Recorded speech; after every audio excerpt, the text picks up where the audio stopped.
So it's not just C-11, it's what comes after C-11 that's terrifying. Because once Trudeau has the power to regulate the internet, only then will he reveal what he's really going to do with it. And as we saw during the trucker convoy, he will suspend civil liberties if it suits him politically. So C-11 is just step one.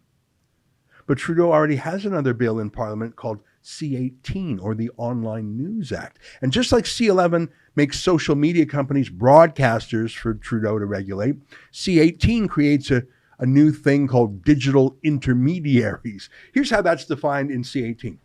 Digital news intermediary means an online communications platform, including a search engine or social media service, that is subject to the legislative authority of Parliament and that makes news content produced by news outlets available to persons in Canada. So that's a fancy way of saying any sort of search engine and social media platform that every social media platform has search engines, by the way. So it's not just explicit search engines like Google, but YouTube, Facebook, Twitter, etc. Just type it in.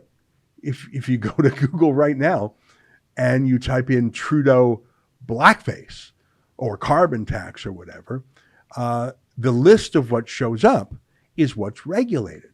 It returns with a list of links for news stories, right? Just the headline, maybe the first sentence, and a link to click if you want to see more. Now, as you know, that's how the internet works. Things link to other things for free. No one has to pay for a link. No one gets paid for a link. People generally love getting linked to, since it sends traffic to what you're doing and saying. If a bunch of people post a story to Facebook about a Rebel News item, we like it because they click the link and come to our website, and that's good for us. In fact, many news companies pay to promote themselves on search engines. Sometimes you see little ads show up in the search rankings marked as ads.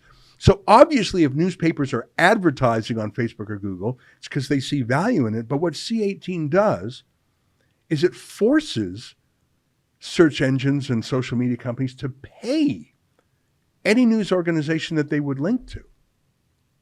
They're literally going to be compelled to pay those companies to link to them. Here's how Liberal MP Lisa Hefner put it. She said, "I will always support quality, fact-based, and local Canadian journalism in a fair digital marketplace. This bill makes it harder for big digital platforms like Facebook and Google to steal local journalists' articles and repost them without credit on one of their networks." Without credit. It's a link to them. Listen, I'm no fan of Facebook or Google, but you're linking to a story. You're not stealing the story. You're just putting the headline up and you're sending traffic to the story. What that Liberal MP just did was disinformation, wasn't it? But look at her language. The government will support quality, fact-based journalism. Well, what does that mean? Well, again, it means only journalism that Trudeau likes will be subsidized. It's right there in the law. Let me quote.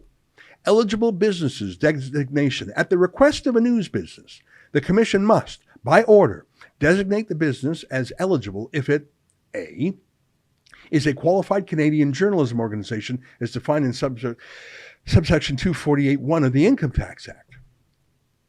Okay, that qualified Canadian journalism organization designation is really a Canadian news license. If you have it, it means Trudeau trusts you. If you don't have it, he demonizes you as misinformation. Rebel News applied for that QCJO status, and the government reviewed hundreds of Rebel News stories and bizarrely declared that what we do is not news. What? It's called Rebel News. We're not about sports or weather or cooking.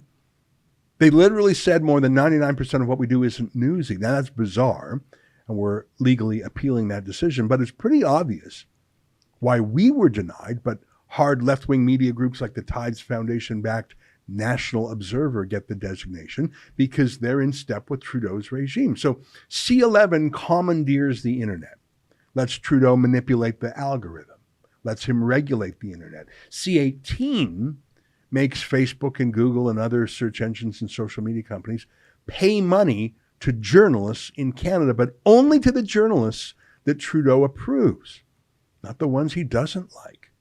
That's handy, isn't it? By the way, Facebook has said that if they're forced to pay hundreds of millions of dollars to link to Trudeau's favorite journalists, Facebook just won't link to Trudeau's favorite journalists. They say news is not a moneymaker for them. I believe it. And if Trudeau really thinks it's stealing to link to the Globe and Mail or whoever, then Facebook will stop doing it. Google is considering doing the same. And Trudeau calls that blocking news sites. Got it. So if you link to a news site, you're stealing. If you don't link to them, you're blocking them. The only solution is to give hundreds of millions of dollars to Trudeau's hand-picked cronies, I guess. Not to Rebel News. We don't have the government news license. We will sue Trudeau in court and hold him to the Charter of Rights. I know it's an uphill battle. We will be outspent 10-1.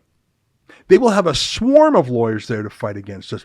But I know we can win because we beat him twice before on censorship fights. In 2019, he banned us from attending the election debates. We went to federal court and we won. He tried again in 2021. He banned us again. And when we sued him, he literally had 7 government lawyers against us. But we won again.